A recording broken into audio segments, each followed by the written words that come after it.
Pride and Prejudice by Jane Austen. Chapter 61. Happy for all her maternal feelings was the day on which Mrs. Bennet got rid of her two most deserving daughters. With what delighted pride she afterwards visited Mrs. Bingley, and talked of Mrs. Darcy, may be guessed. I wish I could say, for the sake of her family, that the accomplishment of her earnest desire in the establishment of so many of her children produced so happy an effect as to make her a sensible, amiable, well-informed woman for the rest of her life, though perhaps it was lucky for her husband, who might not have relished domestic felicity in so unusual a form, that she still was occasionally nervous and invariably silly.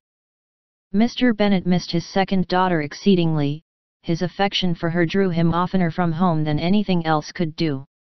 He delighted in going to Pemberley, especially when he was least expected. Mr. Bingley and Jane remained at Netherfield only a 12-month.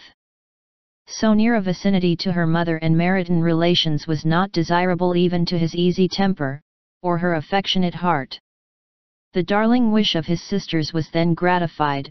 He bought an estate in a neighbouring county to Derbyshire, and Jane and Elizabeth, in addition to every other source of happiness, were within 30 miles of each other. Kitty, to her very material advantage, spent the chief of her time with her two elder sisters. In societies so superior to what she had generally known, her improvement was great. She was not of so ungovernable a temper as Lydia, and, removed from the influence of Lydia's example, she became, by proper attention and management, less irritable, less ignorant, and less insipid. From the further disadvantage of Lydia's society she was of course carefully kept, and though Mrs. Wickham frequently invited her to come and stay with her, with the promise of balls and young men, her father would never consent to her going. Mary was the only daughter who remained at home, and she was necessarily drawn from the pursuit of accomplishments by Mrs. Bennet's being quite unable to sit alone. Mary was obliged to mix more with the world, but she could still moralize over every morning visit, and as she was no longer mortified by comparisons between her sister's beauty and her own, it was suspected by her father that she submitted to the change without much reluctance. As for Wickham and Lydia, their characters suffered no revolution from the marriage of her sisters. He bore with philosophy the conviction that Elizabeth must now become acquainted with whatever of his ingratitude and falsehood had before been unknown to her, and in spite of everything, was not wholly without hope that Darcy might yet be prevailed on to make his fortune. The congratulatory letter which Elizabeth received from Lydia on her marriage, explained to her that, by his wife at least, if not by himself, such a hope was cherished. The letter was to this effect: My dear Lizzie, I wish you joy. If you love Mr. Darcy half as well as I do my dear Wickham, you must be very happy. It is a great comfort to have you so rich, and when you have nothing else to do, I hope you will think of us. I am sure Wickham would like a place at court very much, and I do not think we shall have quite money enough to live upon without some help. Any place would do, of about 300 or 400 a year, but however, do not speak to Mr. Darcy about it, if you had rather not. Yours, etc. As it happened that Elizabeth had much rather not, she endeavoured in her answer to put an end to every entreaty and expectation of the kind. Such relief, however, as it was in her power to afford, by the practice of what might be called economy in her own private expenses, she frequently sent them. It had always been evident to her that such an income as theirs, under the direction of two persons so extravagant in their wants, and heedless of the future, must be very insufficient to their support, and whenever they changed their quarters, either Jane or herself were sure of being applied to for some little assistance towards discharging their bills. Their manner of living, even when the restoration of peace dismissed them to a home, was unsettled in the extreme. They were always moving from place to place in quest of a cheap situation, and always spending more than they ought.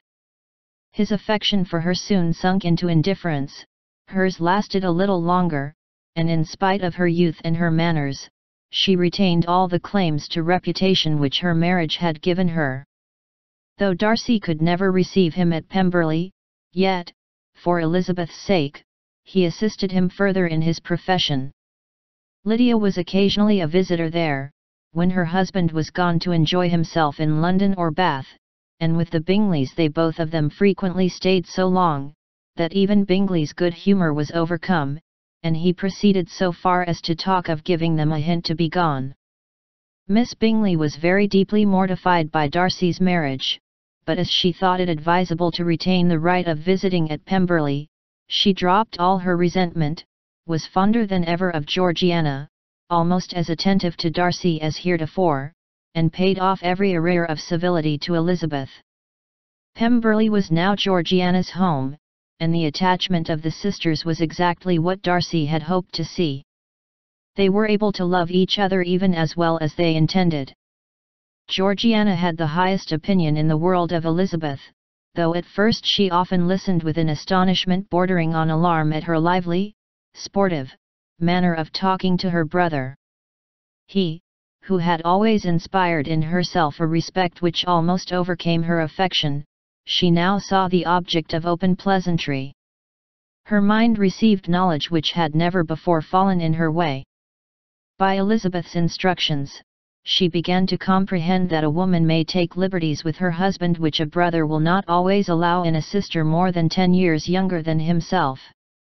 Lady Catherine was extremely indignant on the marriage of her nephew, and as she gave way to all the genuine frankness of her character in her reply to the letter which announced its arrangement, she sent him language so very abusive, especially of Elizabeth, that for some time all intercourse was at an end. But at length, by Elizabeth's persuasion, he was prevailed on to overlook the offence, and seek a reconciliation, and, after a little further resistance on the part of his aunt, her resentment gave way, either to her affection for him, or her curiosity to see how his wife conducted herself, and she condescended to wait on them at Pemberley, in spite of that pollution which its woods had received, not merely from the presence of such a mistress, but the visits of her uncle and aunt from the city. With the Gardiners, they were always on the most intimate terms.